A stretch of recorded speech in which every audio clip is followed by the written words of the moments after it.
Pam pam tirara, tariraririrara, pam pam tirara, tariraririrara.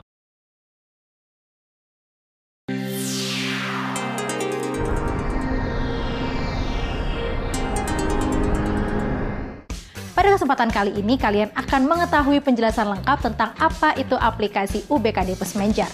Apa saja sih yang terdapat di dalamnya? Yuk, simak penjelasannya.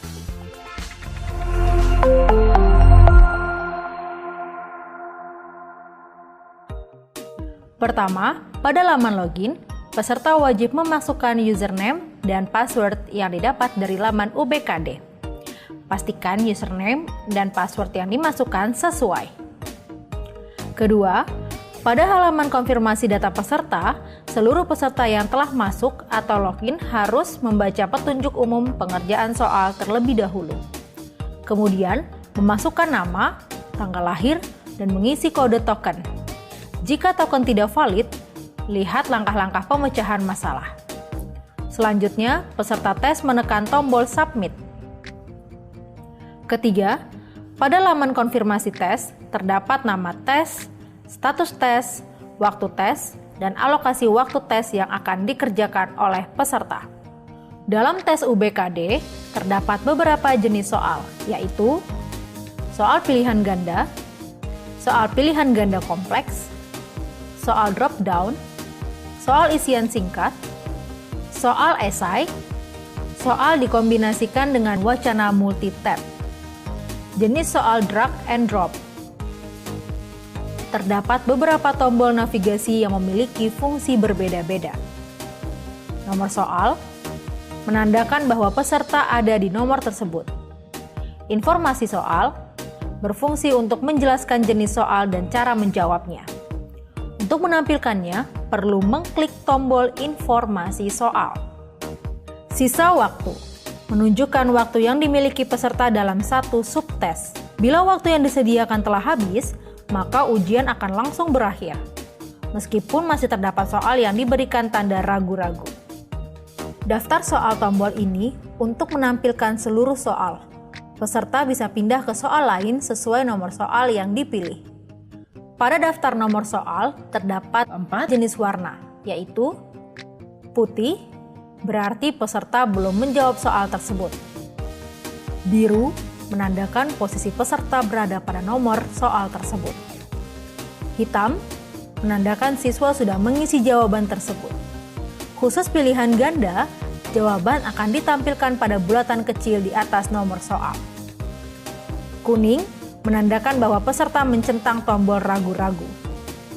Soal sebelumnya, tombol untuk pindah ke soal sebelumnya sesuai urutan soal. Ragu-ragu, bila tidak yakin dengan jawaban yang diberikan, siswa bisa menggunakan tombol ini untuk memberi tanda pada soal tersebut.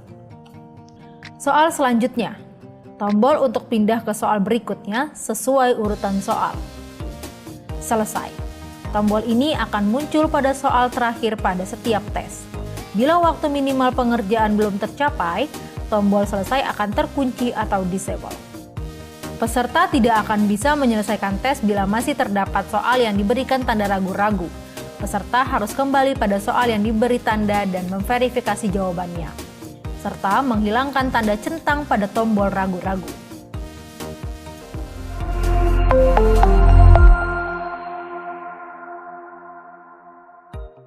Jenis soal pilihan ganda. Untuk jenis soal ini, peserta hanya bisa memilih salah satu dari beberapa pilihan yang tersedia. Peserta dapat menjawab menggunakan tombol yang ada pada keyboard sesuai pilihan atau menggunakan mouse dengan cara mengklik salah satu jawaban. Jenis soal pilihan ganda kompleks.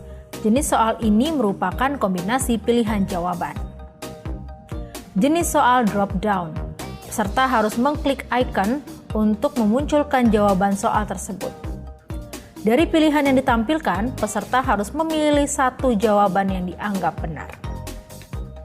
Jenis soal isian singkat. Pada jenis soal ini, peserta memberikan jawaban pada kolom yang disediakan.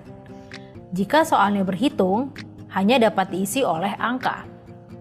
Jenis soal esai. Untuk jenis soal ini, peserta diminta untuk menjawab soal dengan menguraikan pendapat atau tanggapan terkait soal tersebut.